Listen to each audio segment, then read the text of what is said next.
योग सिद्धांत 26वां परिच्छेद चित्त के तीन परिणाम एवं समाधि।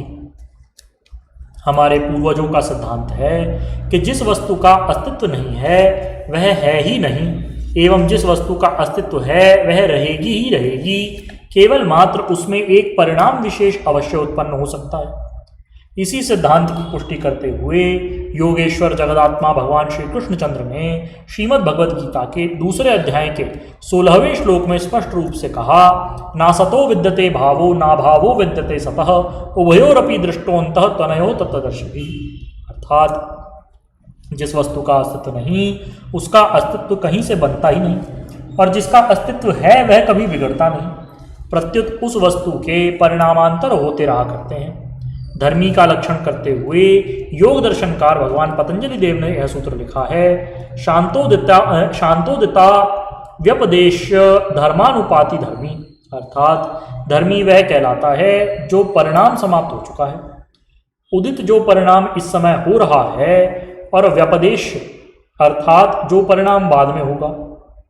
इन तीनों में जिसकी बराबर सत्ता होती चली जाए किंतु विभिन्न प्रकार के परिणामों से उसमें अन्यत्व का दर्शन होता रहे, वह धर्मी कहलाता है।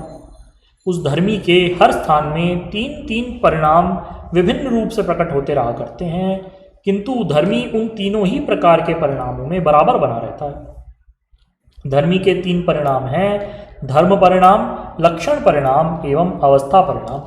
ये तीनों हर एक धर्मी में बराबर होते रहते हैं।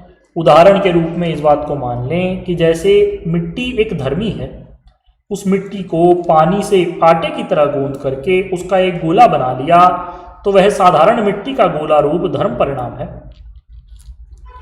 और उस गोले के अंदर गोले को साबित करने वाला जो लक्षण है वह उस धर्मी मिट्टी के बने हुए गोला रूप लक्षण परिणाम है।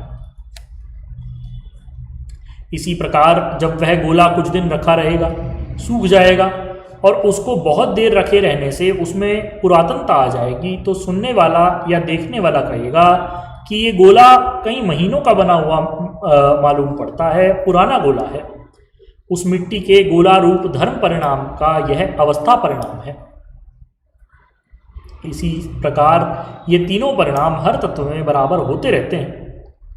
वस्तुतः उस वस्तु की सत्ता कहीं नष्ट नहीं होती है, केवल मात्र उसमें विकृति आती रहती है, और वह विकृति जहाँ जहाँ भी गुण धर्म लागू हैं वहाँ होगी ही होगी, क्योंकि शास्त्रीय सिद्धांत है चलम ही गुणवत्तम, अर्थात प्रकृति संभव तीनों गुण हर समय चल रहे हैं।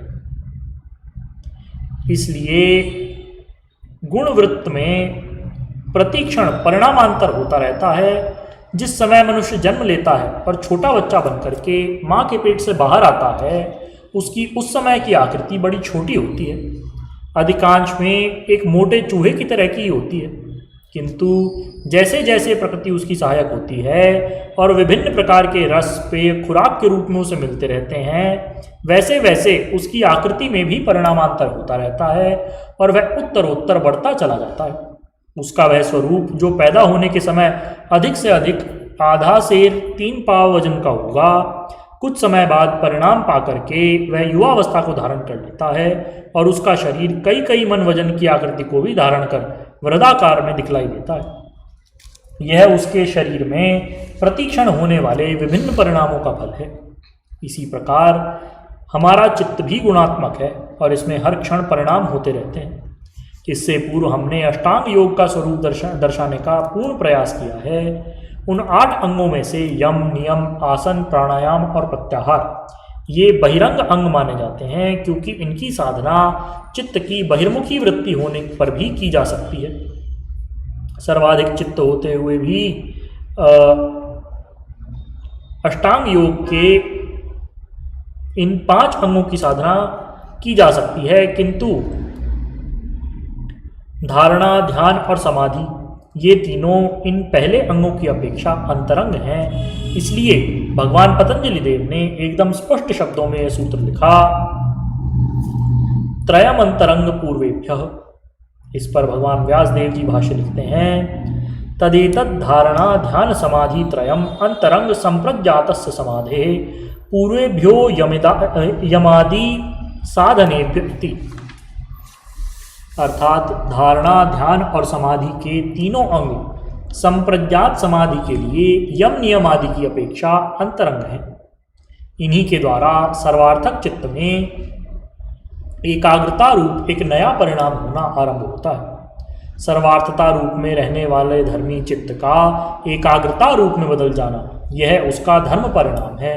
इस परिणाम को व्यक्त करते हुए भगवान पतंजलि देव ने लिखा, ततः पुनः शांतोदितो तुल्य प्रत्ययो चित्तस्यैकाग्रता परिणामः।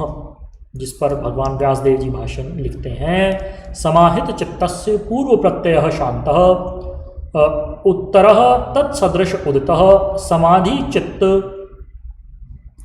चित्तम उभयोरनुगतम पुनस्तथैव असमाधि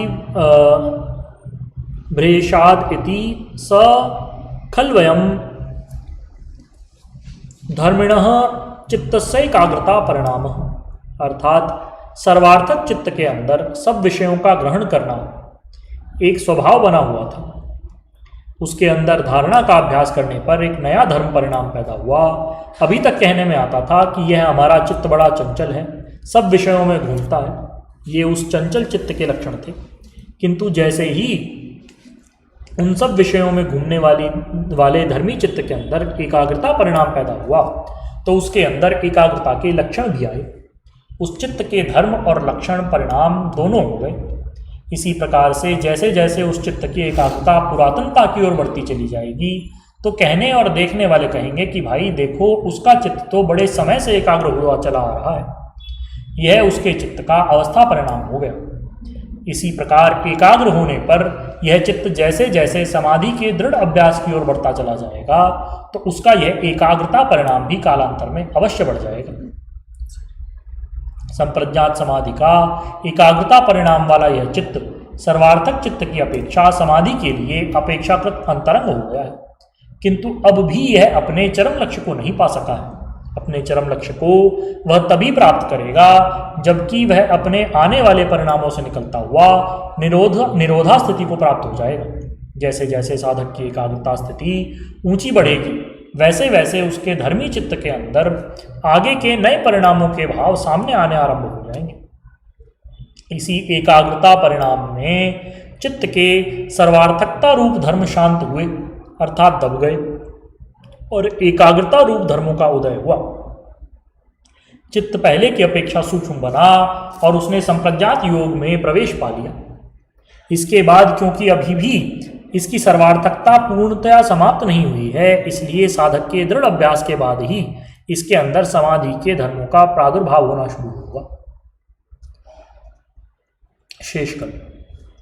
बोलिए श्री सद्गुरुदेव भगवान की जय। परम प्रभु श्री रामलाल जी महाराज की जय। योगीराज अनंत स्वामी श्री चंद्र मोहन जी महाराज की जय। योगीराज श्री देवेंद्र ब्रह्मचारी की जय। श्री सदाशिव भगवान की जय। श्री वृंदावन बिहारी लाल की जय। शंकर भगवान की जय। हर हर महादेव।